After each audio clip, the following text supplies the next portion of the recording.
नमस्कार, मैं अफरोज़ खान, आप देख रहे हैं टाइम विटनेस न्यूज़। पूरे देश में अगर हम पूरे देश की बात करें तो पूरे देश में वक्फ बोर्ड की संपत्ति तीसरे नंबर पे आती है। पहले नंबर पे रेलवे की है, दूसरे नंबर पे DRDO की आती है, तीसरे नंबर पे वक्फ बोर्ड की आती है कि इनकी ज़मीनें बहुत ज़्यादा मिलेगी, हर जगह मिलेगी। मगर उसी संपत्ति को किस तरीके से खुर्द-बुर्द करके एकदम ख़त्म कर दिया गया है और किसी को तो ये भी नहीं पता कि ये पहले वक्फ बोर्ड की ज़मीनें थी या नहीं है। अब अगर हम ज़िला देहरादून की सिर्फ बात करें वक्फ बोर्ड की, और ज़िला देहरादून को अभी मैं मसूरी में मौजूद हूँ और सिर्फ मसूरी के एक वक्फ बोर्ड की वक्फ संपत्ति की बात करता हूँ जो अभी खड़ा हूँ 426 नंबर वक्फ नंबर 426 में। ये करोड़ों की संपत्ति है पूरी। मगर इसकी अगर मैं इनकम की बात करूं, यहाँ से किराए की बात करूं, तो पूरे मैं जहाँ तक अभी तक इसको समझ पाया हूँ और जान पाया हूँ और जिन लोगों से पूछ पाया हूँ, उस हिसाब से तो मुश्किल से मुश्किल 10,000 भी शायद ही आता हो इस संपत्ति का किराया। तो आप अंदाज़ा लगा सकते हैं कि ये कितना बड़ा मतलब भ्रष्टाचार बोल लीजिए, चाहे वक्फ बोर्ड की कमी इसे समझ लीजिए, चाहे कुछ भी इसे समझ सकते हैं। जबकि 2013 में एक वक्फ बोर्ड में नया नियम आया था कि जब भी कोई संपत्ति हम देंगे तो उसके ऑक्शन होंगे और बोली लगा कर दिया जाएगा, जो मार्केट वैल्यू है इसके हिसाब से दिया जाएगा। मगर अगर मैं सिर्फ इसकी संपत्ति की बात करता हूँ जहाँ पर मैं अभी खड़ा हूँ, तो जो किराएदार जितने भी यहाँ पे किराएदार हैं, कुछ तो किराया देते हैं, कुछ तो किराया भी नहीं देते। और जितने लोग किराया देते हैं उसमें भी साल के 100 रुपये, 200 रुपये या 400 रुपये मात्र। अब जिस कमरे के किराए की 3,000 रुपये मिलना चाहिए मिनिमम, उसके 100 रुपये साल या 200 रुपये साल, क्या ये आप हजम कर पाएंगे? तो इन्हीं सब चर्चाओं के बीच मेरे साथ मौजूद हैं यहीं स्थानीय निवासी कामिल अली जी। वो हमें बताएंगे कि क्या यहाँ पर क्या हो रहा है और वो इस चीज़ को अच्छी तरह से बता पाएंगे क्योंकि वो स्थानीय हैं। भाई साहब सर, पहले तो आप अपना नाम बताएं। सर, मैं मोहम्मद कामिल अली और मसूरी का ही मैं नागरिक हूँ जी। और मैं आपको बताना चाहता हूँ कि मसूरी में 70% प्रॉपर्टी वक्फ की है जी, जो कि क्रीम प्रॉपर्टीज़ है। हाँ। जैसे आप ये यूनियन बैंक देख रहे हैं, यूनियन बैंक है, और अलल औलाद एक बहुत बड़ी प्रॉपर्टी हमारी कोहनूर बिल्डिंग है, वक्फ संख्या 114 अंजुमन इस्लामिया स्कूल की प्रॉपर्टी है। ऐसी ही काफ़ी ऐसी प्रॉपर्टीज़ है जो करोड़ों अरबों रुपए की प्रॉपर्टीज़ है। और इससे जो है अगर इसको सही तरीके से लाया जाए तो समाज में एक बहुत अच्छी आमदनी हो सकती है और वक्फ बोर्ड को बहुत मुनाफा हो सकता है। अगर हम 426 की बात करें, वक्फ नंबर 426 की संपत्ति की, तो इसमें क्या कुछ सुनने में ये भी आ रहा है कि कुछ लोग किराया दे रहे हैं, किराया भी दे रहे हैं ऐसे कि ना के बराबर, ना दे तो ही ठीक है, और कुछ तो ऐसे हैं कि वो किराया भी नहीं दे रहे हैं। दरअसल मैं तो इस बारे में आपको बताना चाहता हूँ कि वक्फ की जो कमेटीज़ बनती हैं वो 3 साल के लिए ही बनती है जी। हर सरकार जब आती है तो सरकार अपने नुमाइंदे खड़े करती है, अपने ही लोगों की कमेटी बनाई जाती है। इसमें कुछ ऐसे लोग भी हैं जो पैसा लेकर के या पैसा देकर के कमेटी बनाकर आते हैं और अपने लोगों को बसा देते हैं कम कीमतों पर। जैसे कि वर्तमान में आप देखेंगे ये यूनियन बैंक की बहुत बड़ी प्रॉपर्टी है। एक मिनट में अपने साथी से बोलूँगा, जरा पूरे यूनियन बैंक की संपत्ति दिखाया जाए।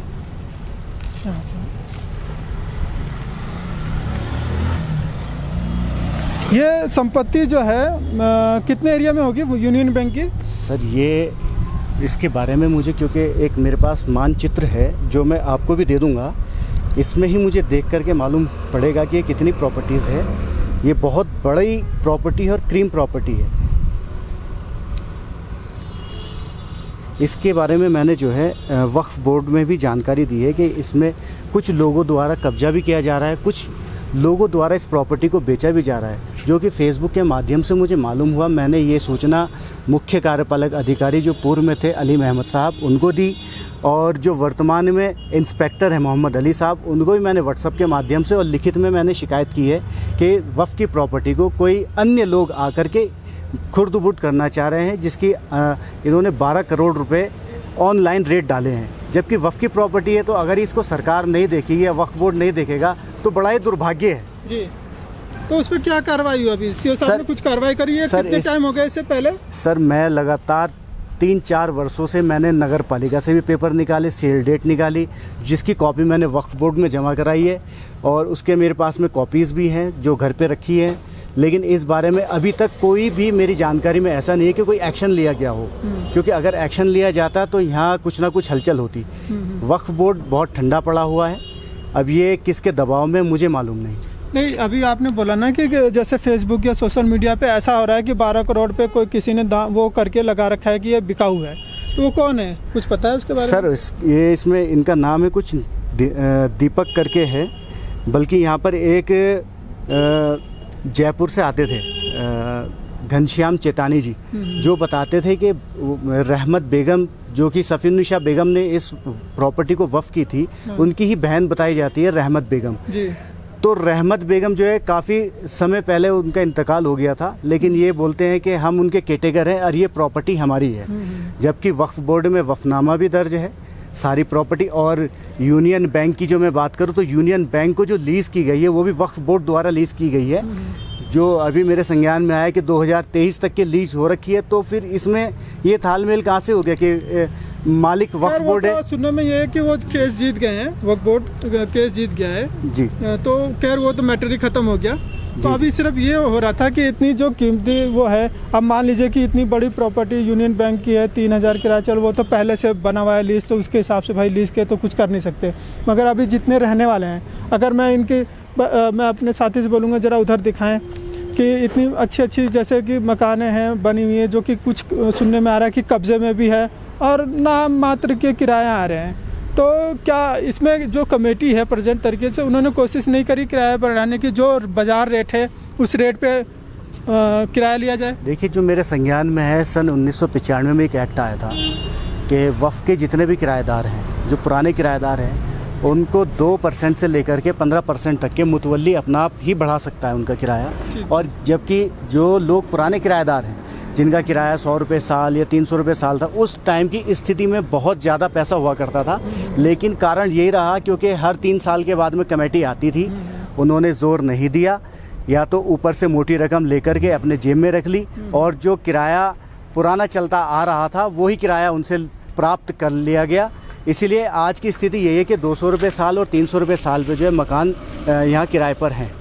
अच्छा, अभी प्रेजेंट टाइम में किसकी कमेटी है? सर वर्तमान में जो मेरे संज्ञान में इकबाल अहमद साहब हैं यहाँ पे, जो इकबाल ठेकेदार जी के नाम से मशहूर भी हैं, तो उनकी कमेटी 426 वक्फ संख्या 426 डेवल सराय के नाम से मुतवल्ली हैं। वर्तमान में शायद संचालन भी वही कर रहे हैं, क्योंकि अभी तक किसी नए व्यक्ति की कोई कमेटी नियुक्त नहीं हो पाई है। अच्छा, तो सिर्फ वही है कि और भी कुछ तो सदस्य भी होते होंगे ना, जैसे कि 1-2 लोग? इसमें सर 2 चीज़ें होती है, एक तो मुतवल्ली होता है, तो मुतवल्ली स्वयं में ही अधिकार होता है, और एक कमेटी होती है। कमेटी में 2 आदमी, 3 आदमी, 5 आदमी, 7 आदमी नियुक्त किए जाते हैं। लेकिन इस प्रॉपर्टी में जो है एक ही आदमी है, इकबाल ठेकेदार जी, वो मुतवल्ली ही है। अच्छा, मुतवल्ली है, सारा अधिकार उनके हाथ में है। तो कभी कोई इस विषय में बात हुई है आपसे? देखिए सर, मैंने एक मरतबा कहा था, जब ये प्रॉपर्टी मैंने देखी कि फेसबुक पे बिक रही है, तो उनकी तरफ से ये हवाला दिया गया था कि ये हमने जो है केस किया हुआ है और हाई कोर्ट में इसका केस चल रहा है, लेकिन मुझे नहीं लगता कि वक्फ बोर्ड में कुछ इनके द्वारा कोई केस लड़ा जा रहा है, क्योंकि अगर केस लड़ा जाता तो ये प्रॉपर्टी बार बार जो बिक रही है, कुछ लोगों ने यहाँ खरीदी भी है और मोटेशन भी उनके नाम से हो गया है। अच्छा, तो मोटेशन भी हो गया है? जी, मोटेशन भी हो गया है। सेल डेट के आधार पे आप नगर पालिका जाएँ तो वहाँ डिमांड नंबर 426 के नाम से ही वहाँ भी, तो आप चेक कर सकते हैं। तो अब जहाँ तक मेरी नॉलेज है, अगर मैं अपनी बात करूँ, अगर जहाँ तक मेरी नॉलेज है, मैं तो ये सोचता हूँ, मैंने जहाँ तक वक्फ बोर्ड को समझा है अभी तक, या उनको उसके लॉज को जानता हूँ, उसमें तो साफ साफ लिखा हुआ है कि ये संपत्ति वक्फ बोर्ड की ना बेची जा सकती है, ना कुछ किया जा सकता है। सर, ये इसका मैं आपको साफ स्पष्ट करा देता हूँ। दरअसल क्या होता है कि वक्फ, जैसे मेरा नाम मोहम्मद कामिल अली है और मेरे पास में ये फ़ोन मेरा अपना है, मैं इसको वक्फ कर देता हूँ। मैंने वफ़नामा तो दे दिया वक्फ बोर्ड को कि मैंने अपनी संपत्ति आपको दे दी, लेकिन क्या हुआ कि जो पुराने रिकॉर्ड नगर पालिका हो या तहसील हो, उसके अंदर रिकॉर्ड कामिल अली का ही चल रहा है, क्योंकि कामिल अली वहाँ पर मालिक है। क्योंकि वक्फ बोर्ड ने क्या किया, जो फाइलें हमारे द्वारा, जो मतलब जिन लोगों ने वक्फ प्रॉपर्टीज़ की हैं, उन लोगों ने उस फाइल को दबा दिया। उन फाइलों को अगर वो जाकर नगर पालिका हो, नगर निगम हो या तहसील हो, वहाँ पर अगर वक्फ बोर्ड के नाम से इंदराज कराते तो शायद आज ये स्थिति ना होती जो वक्फ की प्रॉपर्टीज़ बिक रही हैं। अच्छा। क्योंकि अब वक्फ की प्रॉपर्टी नहीं है, वो एक व्यक्तिगत किसी भी व्यक्ति की प्रॉपर्टी है। उसके रिश्तेदार आते हैं, वो कहते हैं ये प्रॉपर्टी हमारी है और हम इसको सेल कर रहे हैं। फिर उसके बाद में क्या होता है, इसका नुकसान वक्फ बोर्ड को झेलना पड़ता है, या जो कमेटी बनती है, कमेटी कहती है सर ये तो वक्फ की प्रॉपर्टी है, दूसरी पार्टी कहती है कि भाई ये तो हमारे दादा परदादा की प्रॉपर्टी है, इसको हम बेच रहे हैं। तो यही कारण है कि जो अभी तक इसका खामियाजा वक्फ बोर्ड को भुगतना पड़ रहा है। मतलब वक्फ बोर्ड भी कुछ नहीं कर पा रही है एक हिसाब से। वक्फ खामियाजा क्या, जब आप बोल रहे हैं कि मेरी शिकायत इतने पहले करी थी अभी तक कुछ नहीं हुआ, तो यानी वो भी ठंडे में है कि बिक जाने दो। जी बिल्कुल सर। अब क्योंकि अब वक्फ बोर्ड की स्थिति तो आप सभी वाकिफ़ हैं, क्योंकि इस समय जो है भाजपा की सरकार है। जो मैं वर्तमान की बात करूं, भाजपा की सरकार है और कांग्रेस पार्टी की वक्फ बोर्ड का बोर्ड बना है। ये भी एक कारण है बहुत बड़ा। देखिए, और दूसरी बात यह है कि आप 2 साल से देख रहे हैं कोरोना काल चल रहा है, और आप आकलन अगर करें 4 वर्षों का, क्योंकि 4 वर्षों का इनका कार्यकाल था अकरम साहब का, तो मुश्किल से मुश्किल 2 या 3 बैठकें हो पाई हैं जिसमें कुछ निर्णय नहीं लिया गया। सिर्फ कमेटी बनाने पर ही चर्चा की गई। अगर कमेटी बनती तो उसके बाद में कुछ आगे भी काम करते। कुछ लोग ऐसे हैं जो करप्ट हैं, कुछ लोग ऐसे हैं जो करना चाहते हैं लेकिन उनको समय नहीं मिल पा रहा क्योंकि वक्फ बोर्ड। और दूसरी बात ये है, सबसे बड़ी दुर्भाग्य की बात यह है कि इस वक्त हमारे वक्फ बोर्ड के जो CEO साहब हैं, वो अहमद इकबाल साहब हैं, वो IAS अधिकारी हैं, उनके ऊपर पहले से बहुत बड़ा भार है। तो वो कई विभाग उनके पास में तो वक्फ की प्रॉपर्टी को नहीं देख पा रहे हैं। क्योंकि मैं देख रहा हूँ जब से उनको CEO नियुक्त किया गया था, हमें बहुत आशा थी कि IAS अधिकारी जो है CEO साहब बने हैं तो काफ़ी ये था कि वक्फ की प्रॉपर्टी सुलझ जाएगी, लेकिन वो और पेंडिंग हो गई। तो इसका भी एक कारण रहा।